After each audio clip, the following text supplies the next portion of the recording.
क्या आप term insurance लेने वाले हैं और आप कंफ्यूज हैं कि ये राइडर्स क्या होते हैं और हमें हमारे टर्म इंश्योरेंस के साथ कौन कौन से राइडर्स लेना चाहिए? तो बने रहिए इस वीडियो के साथ एंड तक। राइडर्स हमारी बेसिक इंश्योरेंस पॉलिसीज के साथ एडिशनल बेनिफिट होते हैं जिनके लिए हम प्रीमियम अलग से देते हैं और इनके बेनिफिट भी ओवर एंड अबव होते हैं हमारे बेसिक कवरेज। हम जितने ज़्यादा राइडर्स अपनी टर्म इंश्योरेंस पॉलिसी में इंक्लूड करते हैं हमें उतना ही ज़्यादा प्रीमियम पे करना पड़ता है। पहला राइडर है एक्सीडेंटल डेथ बेनिफिट राइडर। इस राइडर में एक्सीडेंट के कारण डेथ होने पर हमारा जो सम इंश्योर्ड है उसका 2x हमें पे होता है, यानी कि डबल सम इंश्योर्ड हमें मिलता है। यह बहुत ही लो कॉस्ट राइडर होता है और बहुत ही चीप प्रीमियम में हमें हमारे टर्म इंश्योरेंस के साथ मिल जाता है। इसी तरह एक और राइडर होता है accidental partial permanent and total disability rider. यदि किसी एक्सीडेंट के कारण कोई डिसेबिलिटी होती है तो उस डिसेबिलिटी के हिसाब से आपके सम इंश्योर्ड का पे आउट होता है। यह पे आउट लमसम भी हो सकता है और आपको हो सकता है पीरियोडिक भी मिले आपकी पॉलिसी के अकॉर्डिंग, जो कि 10 सालों तक आपके सम इंश्योर्ड का 10% हर साल आपको पे करता है पर मंथ। यदि आप कोई ऐसी जॉब करते हैं जिसमें आपको बहुत ज़्यादा ट्रैवल करना पड़ता है या फिर आप कोई फील्ड वर्क की जॉब करते हैं या किसी हैजार्डियस या फिर डेंजर प्रोफेशन में हैं, तो आपको इस राइडर को इंक्लूड करना चाहिए।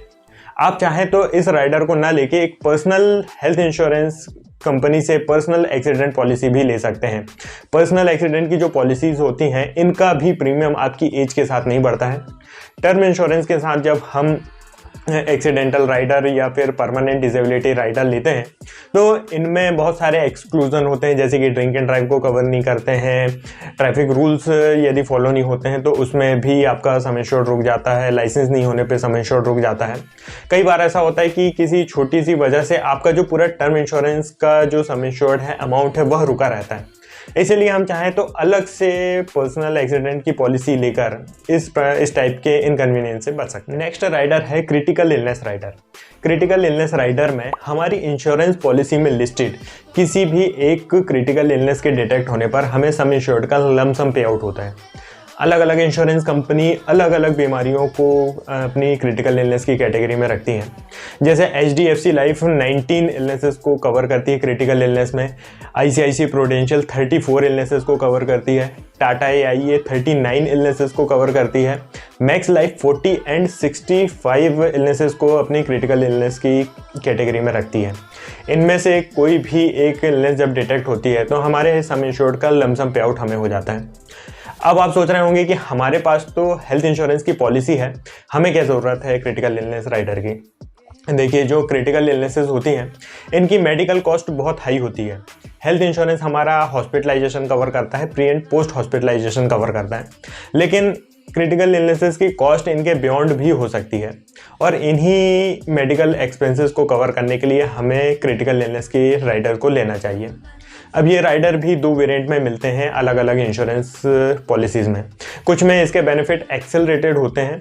एक्सेलरेटेड का मतलब यह है कि हमारा जो बेसिक टर्म इंश्योरेंस का कवरेज है उससे रिड्यूस करके हमें क्रिटिकल इलनेस के बेनिफिट प्रोवाइड किए जाते हैं।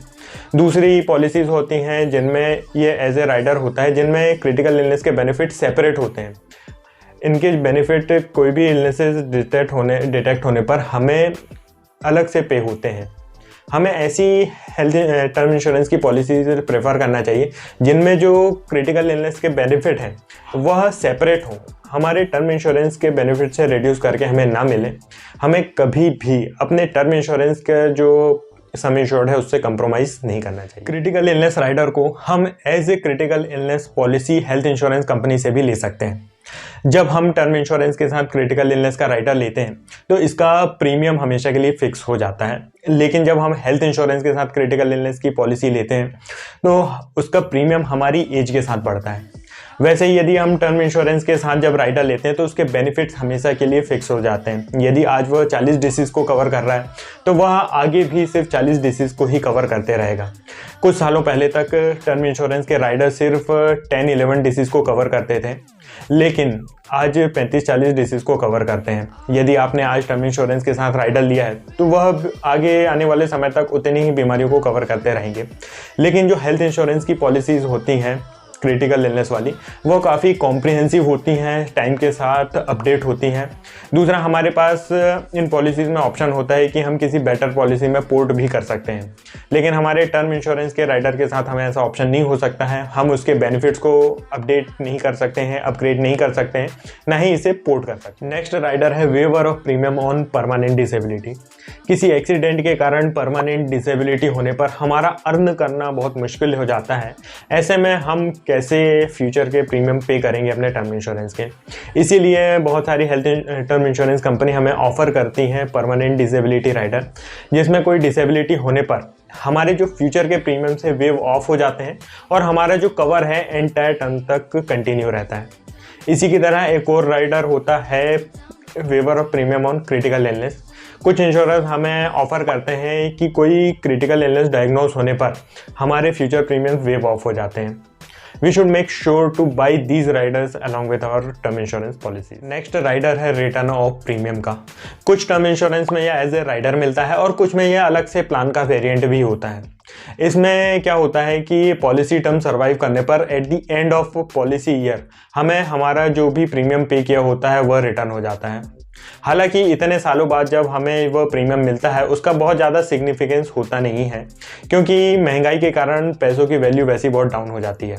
और इस प्लान को लेने के लिए या इस राइडर को लेने के लिए हमें 30-40% एक्स्ट्रा प्रीमियम पे करना पड़ता है।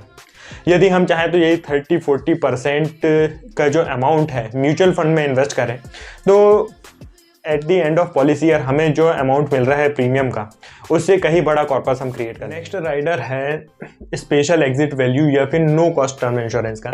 आजकल बहुत सारे टर्म इंश्योरेंस कंपनी हमें इस टाइप के प्लान ऑफर कर रहे हैं, जिसमें हमें मिनिमम 30 ईयर्स या फिर 40 ईयर्स के टेन्योर का टर्म इंश्योरेंस बाई करना होता है और पॉलिसी एक्सपायर होने के 5 साल से पहले यदि हम अपने टर्म इंश्योरेंस को सरेंडर कर दें तो हमें पूरा एंटायर प्रीमियम रिटर्न हो जाता है।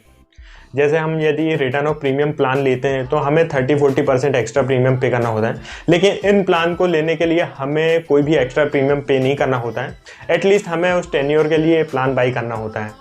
तो इस तरह से ये जो प्लान है हमें no cost term insurance offer करता है। इंश्योरेंस से रिलेटेड या राइडर से रिलेटेड या फिर हेल्थ इंश्योरेंस से रिलेटेड या फिर इन्वेस्टमेंट से रिलेटेड आपका कोई भी डाउट या कोई क्वेरी है तो आप नीचे कमेंट करके पूछ सकते हैं, या फिर आप हमें हमारे व्हाट्सअप नंबर पे मैसेज करके भी पूछ सकते हैं। यदि आपको ये वीडियो अच्छा लगा, वैल्यूएबल लगा तो इसे लाइक ज़रूर करें और इसी तरह के और भी वीडियोज़ देखने के लिए चैनल को सब्सक्राइब ज़रूर करें। धन्यवाद।